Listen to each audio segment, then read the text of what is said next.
It's a good thing I'm not the president. I'm an independent, because I would prosecute the people who did it, I would prosecute the people who ordered it, and they would all go to jail. Uh-oh.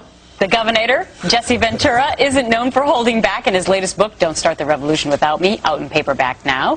And Brian, I don't know, do you even want to go face-to-face with the governor again today? Well, no, I'm just face off. No, I watched the governor. I watched you on Hannity last night a few hours ago. You just finished up. You are so down on what the administration did between 2001 and 2007. That's right. Why? Why? Because we now torture and waterboarding. I've been waterboarded. It is torture. I can speak from experience. It was part of SEER training that I went through as a Navy SEAL. And are you okay now?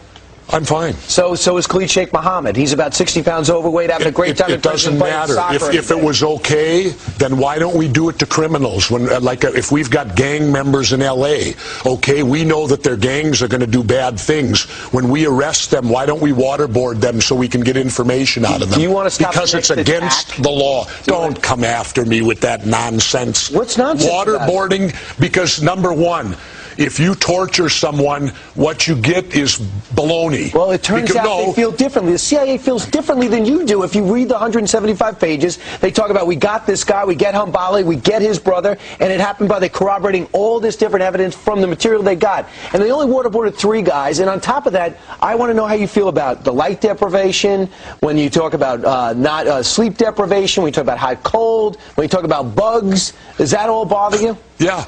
Why don't we do that with our people in prison and jail? Ticking time bomb. So how else should we find out information from these terrorists? Well, you find out information like these guys. They got more information from them. It's documented before they ever waterboarded them. I find it okay. Why didn't we The FBI says that the CIA doesn't. Why didn't we waterboard McVeigh and Nichols then? There were more people. There were more people that they thought involved in Oklahoma City. Why weren't they waterboarded to get information? Because it's against the law. And if we're not going to be a country, if we're not going to be a country that goes by the rule of law when it's convenient or inconvenient, then what do we stand for? What country do we have if we're all on fire, if buildings are blowing up, if people are jumping out of skyscrapers? Do you want to live in that country that you live in? If you worked in the CIA, you wouldn't do everything you can to keep those people safe? I wouldn't torture. But what about the difference between, you bring up Timothy McVeigh and gang members, and maybe those threats weren't as imminent as the threats. I don't think these threats are imminent. You didn't think after 9/11 that America felt that the threats were imminent, that more could be coming? Maybe, but I think our behavior has caused us to be in more trouble.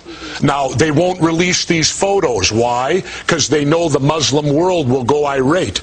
They're all after Nancy Pelosi. When did she know? When da-da-da? Well, if we hadn't tortured, it'd be a dead issue, wouldn't it? Let's go to the real issue. It's called enhanced interrogation. Because Dick Cheney makes up a new word? No, because the CIA told him that word. That's say, we need to get Khalid Sheikh Mohammed Abu Zubaydah. It's torture, my friend. And I've had it done. Have you been waterboarded? What? Do you want me to? Have you been waterboarded? Yeah, get waterboarded, and then we'll ask you.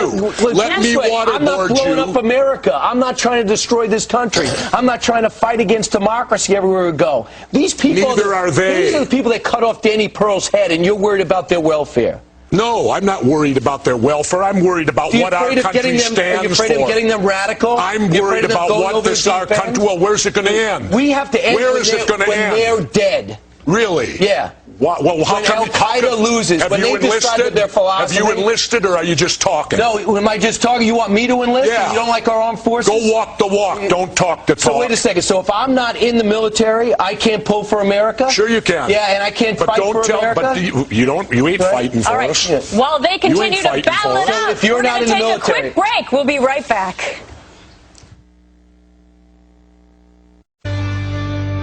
Just a review on the regular show. Here's the question we had at the end.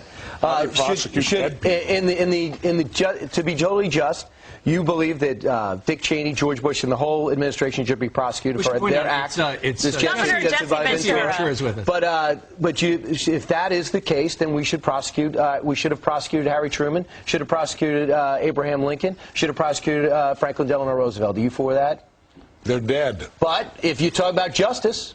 They're dead. So if they weren't, would you prosecute reality. them? You're giving me a hypothetical that's bullshit. I'm giving you a hypothetical because you're making up Rosie O'Donnell like scandals. that says that 9/11 was an inside job. Well, why are you not allowed to ask anything about it? No, why, you're when you concluding. approach the government, I approach the government. I read everything possible. I watched all the hearings. You're right. I haven't read. You looked at my reading list. Have you read the 9/11 report, and you think it's a piece of fiction? No, I believe everything in it. I believe my government's never lied to me, have they? Let's see. Where should we start? The Gulf of Tonkin incident? Now, that took us into war in Vietnam. They've now admitted it was a lie. So 58,000 of my generation were killed based upon a lie. But that doesn't count, does it? What does that have to do with 9/11? That shows that we will lie to go to war. We've been doing it for years. We will continue to do it. The Gulf of Tonkin incident, did you believe that? Well, you probably weren't alive then. I apologize for not being alive then. Well, it won't happen again. Well, I was alive. Okay. But and I remember our president sitting on TV telling us our boys are floating in the water. And because of that, you'll never believe anything. False. And because of that, you'll never believe anything. But they lie all the time. Have you been in government?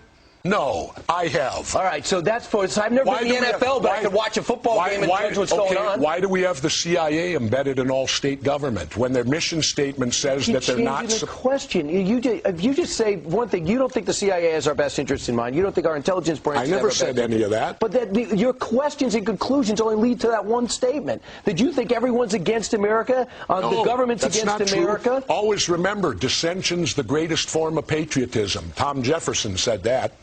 Tom, you were alive then? No. You're going to insult me. I got to go to radio. Yeah. All right, Jesse. Take care. He's leaving. Jesse, I do have to say that I think Brian probably has read every word from the whole 9/11 situation. He's passionate about it, as you can see. Well, I am too. But and I agree with you that there's been covert activity over time, no doubt, where the government has not told its people every single thing that's gone on. I don't think they rarely do.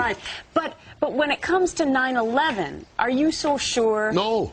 No, but I ask questions, and what perturbs me is that you don't get answers. Nobody wants to talk about it. This event that changed our entire history of our country, why aren't we allowed to discuss it? Why aren't we allowed to ask questions? The moment you do, you get a reaction like he gave me. How dare you? How dare you question your government? So what are your questions? My questions are simple. I worked in demolition. I'm a former frogman, underwater demolition team. I know how to blow things up. How could the buildings fall at the rate of gravity? Basic physics tells you that can't happen. Yeah. And how did the cement get so pulverized? Just simply from falling, it was blown into dust. What energy was required to pulverize all that cement into what dust? Conclusion do you draw? I don't know, but I certainly question, and yet I'm attacked when I question. You notice how if you bring up 9/11 and have any questions about it, immediately everyone attacks you over it, tells you you're crazy, calls you Rosie O'Donnell, insult you. Why? Because I ask questions? I think a lot of people, Jesse, figure, well, you know, that 9/11 report came out and it said it was those guys over there. It was those Al-Qaeda guys. So people just go, okay. They've formulated an opinion in reasoned manner, and that's what happened. Now, they can't know for sure that all of that happened per se, but, you know, you do ask a lot of questions, and that's what your book is about. Don't Start the Revolution Without Me is about. It's about asking questions. And I thought in our country that was good. In this country, I thought before 9/11 it was good to ask questions. It was challenge authority. Challenge authority. But now apparently we've changed to where you're not allowed to challenge authority. You have to accept what the government tells you, keep your mouth shut, and stay in line. Well, that's not the America that I served as the military. I served because, to me, defense of free speech, popular speech, the First Amendment doesn't need to be defended. It's unpopular speech is why we have that amendment.